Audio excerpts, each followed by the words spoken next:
నమస్తే, welcome to Telugu రాజ్యం. నేను విద్య. గాలిలో గెలిచినా అంటూ పరుషైన పదజాలంతో నోరు జారిన రోజా రేపు జగన్ గెలిస్తే ఒక్కొక్కడు అమెరికా పారిపోతాడు అంటూ చేసిన వ్యాఖ్యలు.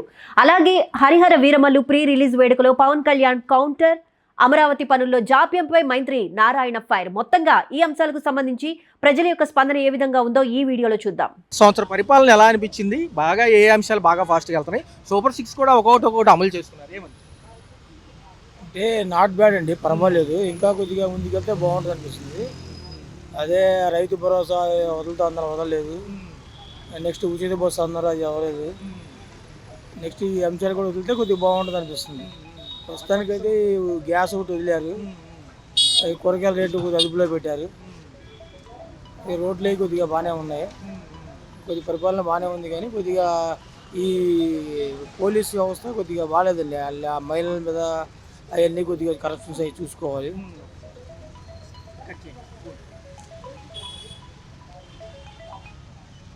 చూసుకున్నట్లయితే కొంచెం ఈ ధరలు ఏమైనా ఇబ్బందిగా ఉన్నాయి, నిత్యావసర సరుకుల ధరలతో పాటు కరెంట్ ఛార్జీలు కొంచెం పెంపు, స్మార్ట్ మీటర్లు అంటున్నారు కదా. కరెంటు ఛార్జీలు బాగా పెరిగినాయండి.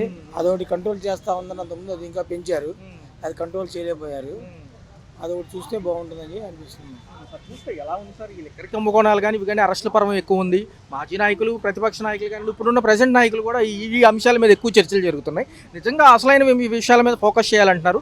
నారాయణ గారు కూడా ఇట్లా వీటి మీద, అమరావతి పనుల మీద కూడా కొంచెం నిరుత్సాహం ఉంది. నేను చూసే ఉంటారు, ఏదైతే ఉందో అక్కడికి వెళ్ళి ఇంజనీర్లు అడగడం, ఇంకా టైం పడుతుందంటే ఈ వర్షాకాలం వల్ల లేట్ అవుతుంది అంటున్నారు. ఎలా అనిపిస్తుంది? అంతకుముందు పరిపాలనలో ఇలాగా రివెంజ్ చేసి లోపల అయిపోతే ఆ గవర్నమెంట్ పోయిందండి. అదే వీళ్ళు చేస్తున్నారు. వీళ్ళు ప్రత్యర్థుల మీద రివెంజ్ తీసుకో సరిపోతుంది, కానీ పరిపాలన మీద దృష్టి తగ్గించారు. అది కొద్దిగా చేస్తే బాగుంటుందని చెప్పి అనుకుంటున్నాం. రోజా గారు కూడా వ్యాఖ్యలు మాట్లాడుతున్నారు, వాళ్ళ తనయుడితో దిగిన ఫోటోని కూడా ట్రోలింగ్ చేస్తున్నారు, ప్రతిపక్షాలు అంటున్నాయి. రెండోది, పవన్ కళ్యాణ్ పార్టీ గాలికి గెలిచింది, గాలిలో వచ్చింది అంటున్నారు. సినిమా రేట్లు పెంచుకుంటున్నారు, ఇష్టం వచ్చినట్లు అంటున్నారు. ఏంటి సార్, ఏం జరుగుతుంది?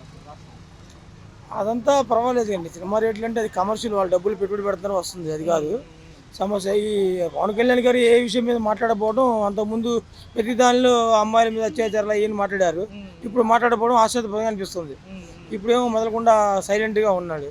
డిప్యూటీ సీఎం పదవి ఉండి ఆయన ఏ దానికి కూడా, ఇంతమంది చనిపోయినా సరే దేనికి కూడా రియాక్ట్ అవ్వలేదు.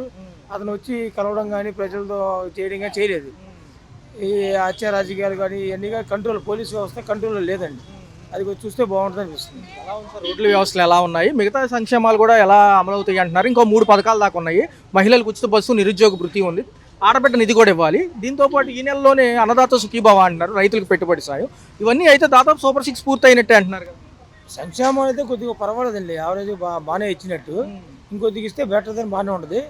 ఈ కథమయ వ్యవసాయాలు కొద్దిగా చూసుకుంటే బాగుంటుంది అనిపిస్తుంది. ఎలా ఉంటుంది సార్, 4 years బీజేపీ ఎన్డీఏ హయాము కూటమి కలిసి ఉంటుందా, లేకపోతే విభేదాలు ఏమైనా ఉంటాయా లాస్ట్కి వచ్చేదానికి? ఎందుకంటే బీజేపీ 2 స్టాండ్స్ ఉంటుంది కదా, ఎవరు బాగా ఎంపీ సీట్లు ఎక్కువ ఇస్తే వాళ్ళకి సపోర్ట్ చేస్తానంటది. ఎలా ఉండబోతుంది? ఎందుకంటే కేంద్రం కూడా గట్టి సపోర్ట్ ఉంది కాబట్టి, మరి ఆంధ్ర ఈ 4 ఏళ్లలో 40% ఉన్న అమరావతి పోలవరం అవ్వాలి కదా. ఈ రాజకీయాల్లో శాశ్వత మిత్రత్వం, శాశ్వత శత్రుత్వం అనేది ఉండదండి.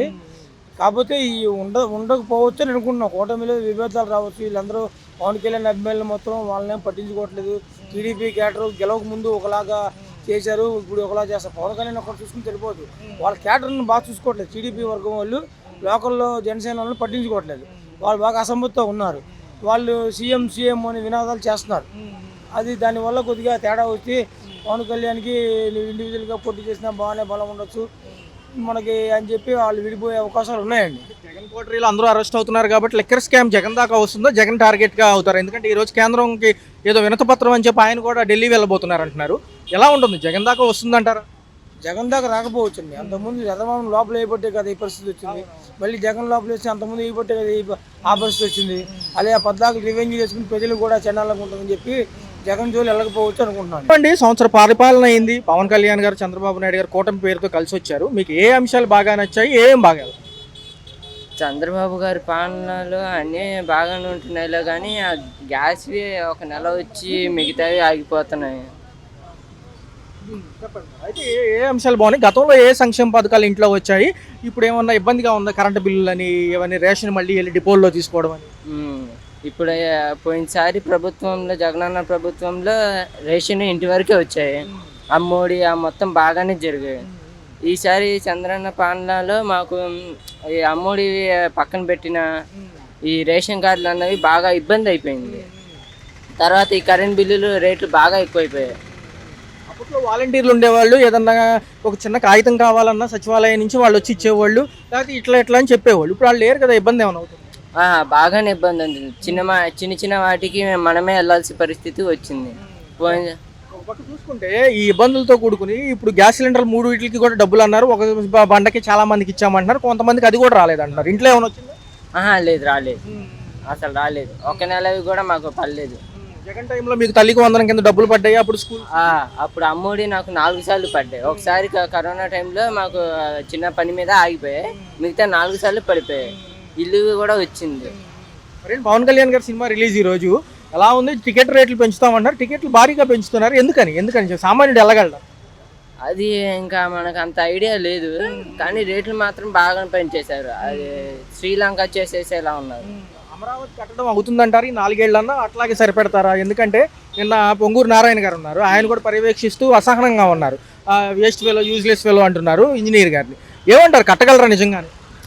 కష్టమే, ఈసారి మాత్రం జరిగే పనే లేదు. 4 ఏళ్ళు భవిష్యత్తు ఉంది, మరి ఎలా ఉండబోతుంది? పనులు ఉన్నాయా? పర్లేదు, ఈ ప్రభుత్వం వచ్చాక కొంచెం భారంగా ఉందా? లేదు, భారంగానే ఉంది. ఇంట్లో ఇంకేమైనా కొత్త రేషన్ కార్డులు, ఒంటరి మహిళలు, వితంతు మహిళ పెన్షన్లు, ఇంట్లో ఎవరికైనా తల్లికి వందనం కూడా చెప్పారు, 1500 ఇవ్వాలి మహిళలకి. సంవత్సరం బారు కూడా 18,000 అవుతుంది. అది కూడా కొంచెం లేట్ అవుతుంది అంటున్నారు. మరి పథకాలు అప్పట్లో ఫాస్ట్గా వచ్చినాయి, ఇప్పుడు ఫాస్ట్? పోయినసారి ప్రభుత్వంలో ఏ పనులైనా సరే ఇట్నే జరిగిపోయాయి. ఈసారి మాత్రం ఎంత తలుచుకున్నా మాత్రం జరగడమే లేదు. ఒకసారి జగన్ గారు వస్తానంటున్నారు, మరి ఈసారి ఇటు ఏపీ సీఎం ఎవరు అవుతారు? మరి సీఎం జగనే. చూసుకుంటే ఎలా ఉంది సంవత్సర పరిపాలనలో, ఇబ్బందులు ఏమేమి ఉన్నాయి చూసుకున్నట్లయితే కార్మికులకి ఎలా ఉంది పర్టికులర్గా చూసుకుంటే? సార్ మేమైతే ఆటో డ్రైవర్లు కాబట్టి మా వరకు సంక్షేమ పథకాలు ఏమి రాలేదండి. సరే, 1వ క్లాస్ కానుండి 9వ క్లాస్ వరకు పిల్లలకి అమ్మ దీవెన డబ్బులు వచ్చినాయండి. మరి 10th class, intermediate, second year fees reimbursement ఏమీ రాలేదు. మరి ఆటో డ్రైవర్లు కూడా ఇస్తామని చెప్పాను, జగన్ గారి ప్రభుత్వంలో 10,000 ఇచ్చారు. సరే, ఇప్పుడు మన ప్రభుత్వంలో కూడాను అదే విధంగా ఇస్తే మాకు చాలా సంతోషకరంగా ఉంటుంది. మరి ఓలా, ఊబర్, ర్యాపిడో ఇవన్నీ పెరిగిపోయినాయి, మాకు ఆదాయం కూడా తగ్గిపోయింది వాటి వలన కూడాను. గవర్నమెంట్ ద్వారా మాకు కొంచెం సహాయం అందితే మాకు కొంచెం ఆసరాగా ఉన్నట్టు ఉంటుంది. మరి చంద్రబాబు గారు ఎంత కృతజ్ఞత చెప్పుకుంటాము.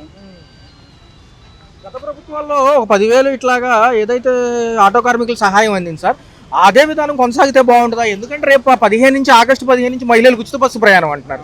దీనివల్ల ఇప్పటికే మీరు ఇటుపక్క ప్రైవేట్ రంగం కాంపిటీషన్, 2 వీలర్ మీద కూడా ట్రాన్స్పోర్ట్ చేస్తున్నారు మనుషుల్ని అటు ఇటు. దీంతో పాటు కిస్తీలు, రిపేర్లు, ఈ పోలీస్ కేసులు ఇవన్నీ కట్టుకుని మీరు ఫ్యామిలీలు ఎలా నడుపుతున్నారు? అలాగే ఆర్థికంగా ఇబ్బంది పడుతూనే ఉన్నామండి, కానీ తప్పదు కదా. మరి మేము ఆటో తోలుకోవడం తప్ప మాకు వేరే జీవనాధారం, మన పనులు రావు మాకు. మరి 20 సంవత్సరాల నుండి ఆటోకి అలవాటు పడిపోయాం. మరి ఇప్పుడు ఆటో మానేసి వేరే పనికి వెళ్ళమంటే మాకు పని చేయడం రాదు కదా సార్.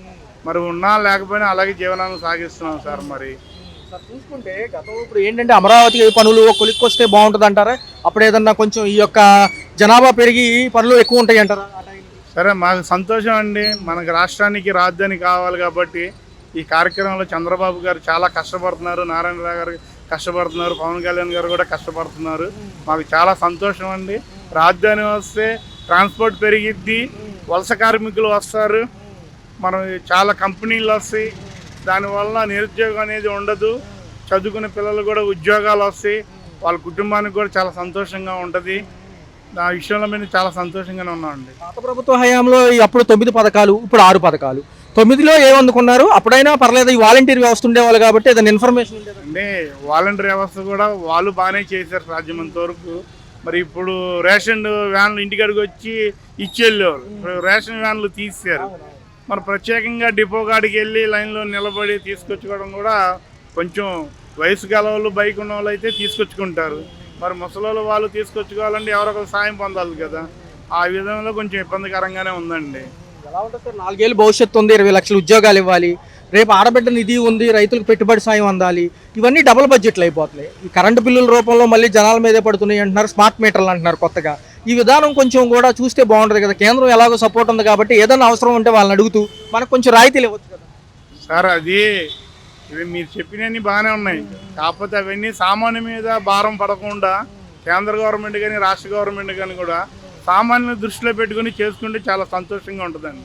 సార్ జగన్ గారి వరకు వెళ్తుందా? ఈ లిక్కర్ కుంభకోణం చూసే ఉంటారు టీవీల్లో, ఏమంటారు? ఆయన కూడా అరెస్ట్ పర్వం సాగుతుందా? ఎందుకంటే రోజా గారు కూడా అంటున్నారు, మీరు అరెస్టులు చేస్తుంటే మా నాయకులు పారిపోతున్నారు అంటున్నారు కదా, మేము అరెస్ట్ చేస్తే మీరు కూడా రేపు అమెరికా, సింగపూర్ పారిపోతారు అంటున్నారు. సార్ లిక్కర్ గురించి మాకు అంత అవగాహన లేదు సార్. నాకు అలవాటు లేదు, ఏ అలవాటు లేదు, నాకు అంత అవగాహన లేదండి.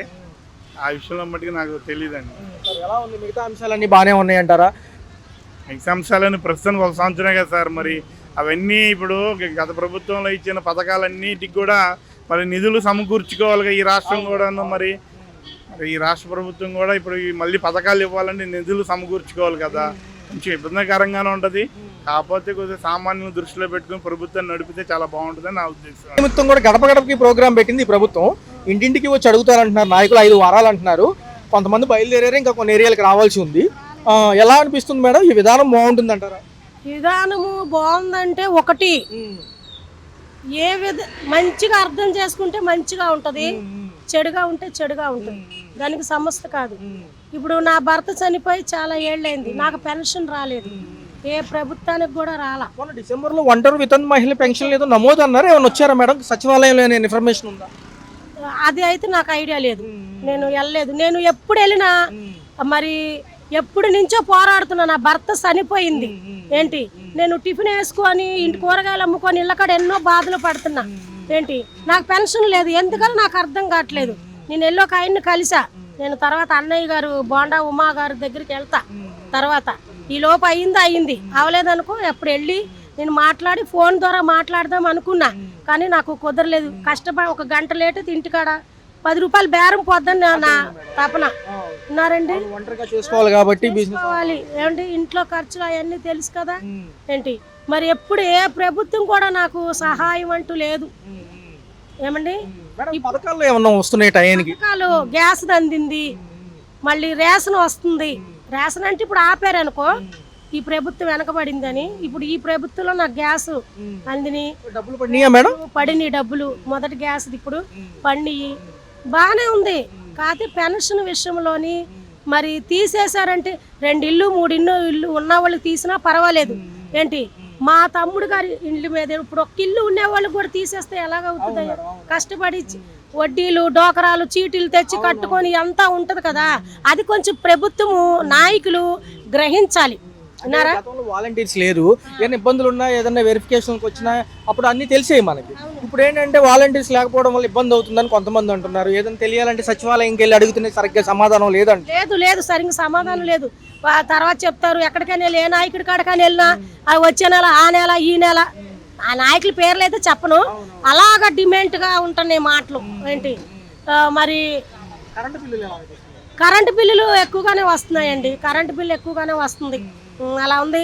మళ్ళీ నేను ఇప్పుడు రేపు నెల ఏదో అంటున్నారు, పెన్షన్కి వెళ్తాను, పెన్షన్కి వెళ్ళి అడుగుతాను. అప్పుడు అది ఇవ్వని పరిస్థితిలోని ఇలా టీవీనైనా మాట్లాడతా, ఫోన్ల ద్వారా మాట్లాడతా మంచిది. దయచేసి నేను చాలా ఇబ్బందులు అప్పుల్లో ఉన్నాను నేను ఏంటి. నాకు పెన్షన్ వస్తే నాకు కొంచెం కవరప్ అవుద్ది ఏమండి. పవన్ కళ్యాణ్ గారు చంద్రబాబు గారు ఎన్నో చెప్పారు ఎలక్షన్స్ ముందు, అన్ని చేసేస్తామంటున్నారు. ఇప్పుడు డబ్బులు లేవంటున్నారు, టైం అడుగుతున్నారు. మరి 4 ఏళ్లలో ఇవన్నీ పూర్తి చేయాలంటే చాలా డబ్బులు కావాలి.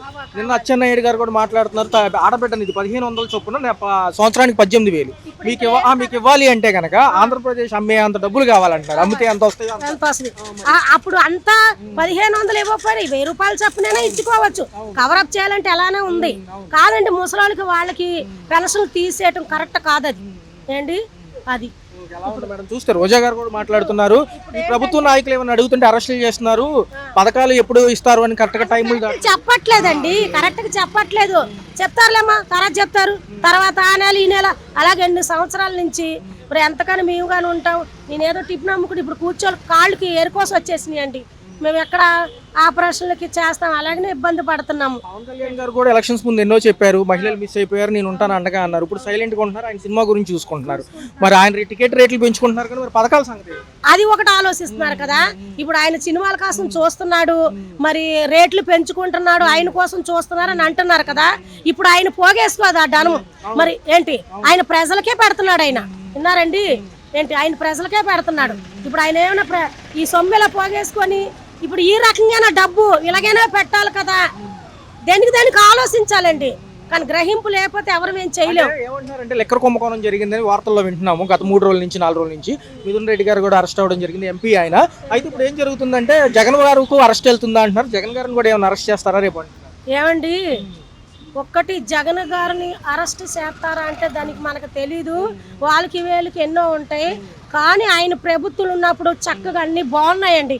ఒకటే మాట, ఇప్పుడు ఇతను అన్నదమ్ముడే న్యాయంగా మనం ఇద్దరు అన్నదమ్ములతో మాట్లాడాలి ఏంటి అది